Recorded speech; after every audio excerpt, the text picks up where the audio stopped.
I'm the Frame Runner, and in Preludes 10 there will be a lot of new changes and content coming. Today I'll be recommending some things to start doing and go over some of the new content that will be released. Let's get started. A big issue players are having as of now is how long it takes to gain faction standing.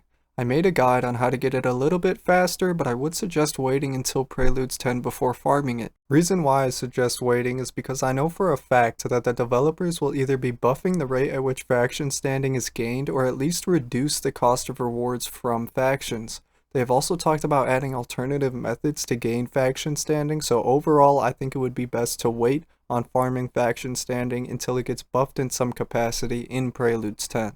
Since faction standing is so time consuming to get right now, I would suggest doing the following. Going for Dracs is always a good idea, especially since they're going to be adding the new addition of Sidearms. And if you are going to want to craft these new Sidearms, you're going to need a lot of Dracs to do so. Another thing to go for besides faction standing is going for the already existing weapons and armors in the game, because with every update in games they could, for whatever reason, change these drop rates in the future.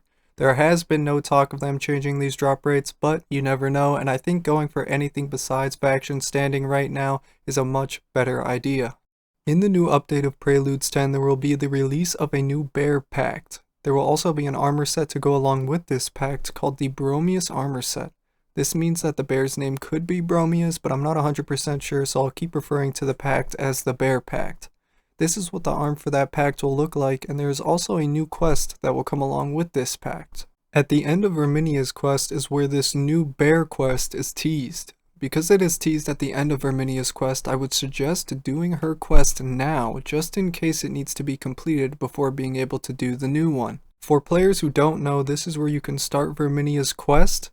Just pause the video and I'll be going on to the next section. In Devstream 6, they briefly show this concept art for a pact called the Atajan Pact. Some people believe this arm is for the new Bear Pact, but I believe it is for a different pact entirely. I could be wrong, but if not, there might already be a new pact in the works, though I'm not sure if we'll see it in Preludes 10 anytime soon. Something we will be able to see in Preludes 10 is the addition of Sidearms, a secondary weapon that can be used. Really quickly, I will go over the scaling and what these weapons will look like. This is Nettle, a regular dagger, and it will be scaling off of Courage. The next is Virdigris, another dagger that will also be scaling off of Courage. And lastly, there is the throwing knives that will be named Skilter and scale off of Grace. All of these three new sidearms are believed to be released at the very beginning of Preludes 10. Most people already know this, but they will also be adding a new staff named Gwylen. It will be replacing the starting Odiak Caster Pact weapon. This is what the weapon looks like in the Nightfold, and as you can see, it will be scaling off of Spirit. Motes, which are already in the game, will be changed into a new fourth ability for envoys to use. This is a first look at the new mote named Blunder, and as you can see on screen, it will freeze enemies on activation. Another thing to note is that the new ability will have to be charged up in order to be used, and to charge the mote's ability, you will have to smite enemies, which is the crit ability in Soulframe. This is the Motes and Runes page. In the very middle of the screen you will see a big slot, and this is where you will be able to equip your motes. You will only be able to equip one per weapon, and the other motes that you have that you do not want will be able to be used as upgrade material for existing motes. The rest of the slots you see are for runes. You will be able to equip a total of 9 runes, and these runes will add a lot of build options for envoys. Some examples of runes are shown on screen here, and this rune in particular will be able to increase your ability to stagger enemies more often.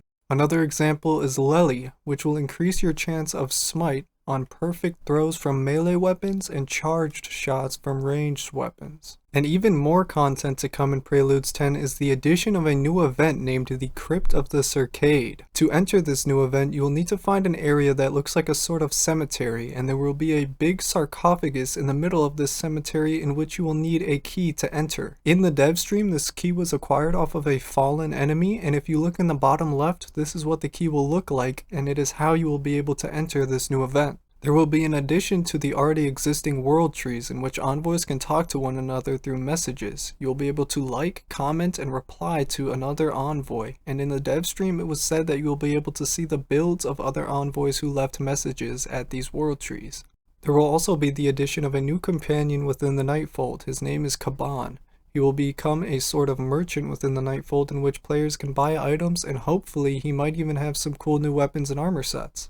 A new boss will also be entering Soulframe named the Mendicant King. He will be located in one of the corrupt zones of the map, and there is footage of the developers fighting this boss, but I've decided to leave it out for players who wish to be surprised when P10 drops. The developers have said they are also working on giving envoys more customization options. There are some hairstyles in the works, and they will also be reforming the new starting armor sets with these ones on screen. There will also be a few new enemy types named the Mendicant Wizard and Corrupted Sprout Folk. There will also be a Mech Sprout Folk that is corrupted, but I've chosen to leave out the visuals for these enemies for players who wish to be surprised when Prelude 10 does drop.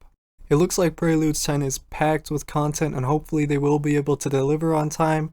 They said that P10 will be scheduled to come out at the end of this month, and I think you should always be prepared for the possibility of delays if something goes wrong, but anyways, it's been the Frame Runner. Thank you for watching, and hopefully more in the future.